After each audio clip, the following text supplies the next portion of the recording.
வணக்கம். எனக்கு 73 வயது. இன்று நான் சொல்லப்போகும் விஷயங்கள் உங்கள் தற்போதைய நம்பிக்கைகளை கொஞ்சம் அசைத்துப் பார்க்கலாம். ஆனால் இதை நான் உங்களிடம் சொல்லியே ஆக வேண்டும். ஏனென்றால் உங்கள் பெற்றோரோ, ஆசிரியர்களோ அல்லது இந்த சமூகமோ உங்களுக்குச் சொல்லாத அல்லது அவர்களுக்கே தெரியாத ஒரு பேருண்மையை நான் எனது 52வது வயதில் ஒரு மரணப் போராட்டத்திற்கு பிறகுதான் கற்றுக்கொண்டேன். என் வாழ்வின் முதல் 50 ஆண்டுகளை ஒரு இயந்திரமாகவே கழித்தேன். நல்ல வேலை, அழகான வீடு, கௌரவம் எல்லாம் இருந்தது.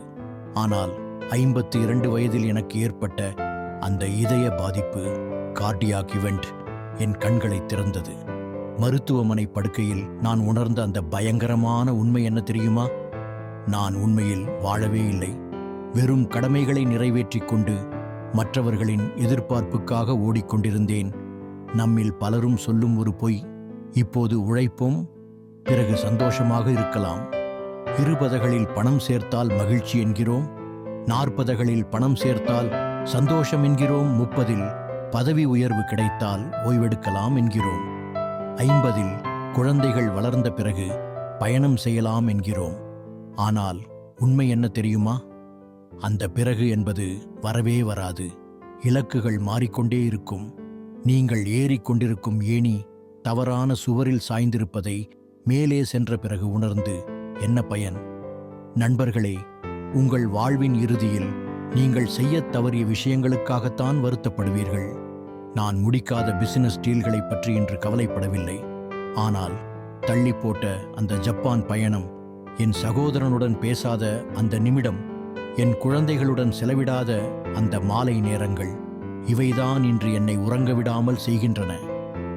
வாழ்க்கை என்பது பொருட்களைச் சேர்ப்பது அல்ல, அது அனுபவங்களைச் சேர்ப்பது. உங்களுக்கு பிடித்தமானவர்களுக்கு ஐ லவ் யூ என்று சொல்லுங்கள். தள்ளி போட்ட அந்த சிறு பயணத்தை தொடங்குங்கள். உங்கள் உடல் நலனை தியாகம் செய்து வெற்றியை துரத்தாதீர்கள். உங்களிடம் நான் கேட்கும் ஒரே கேள்வி, நாளை உங்கள் வாழ்வு முடிந்தால் வாழ்ந்த வாழ்க்கையை நினைத்து நீங்கள் திருப்தி அடைவீர்களா? பதில் இல்லை என்றால் மாற்றத்தை இன்றே தொடங்குங்கள்.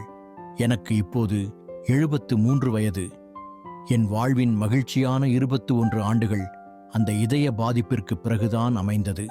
காரணம், நான் ஒவ்வொரு நாளையும் கடன் வாங்கிய நேரமாக கருதி வாழத் தொடங்கினேன். அந்த ஒரு நாள் என்பது இன்றுதான். உங்கள் நேரத்தை கடிகாரம் எண்ணிக்கொண்டிருக்கிறது. அதை யாருக்காகவோ எதற்காகவோ அடகு வைக்காதீர்கள். வாழத் தொடங்குங்கள் இப்போதே.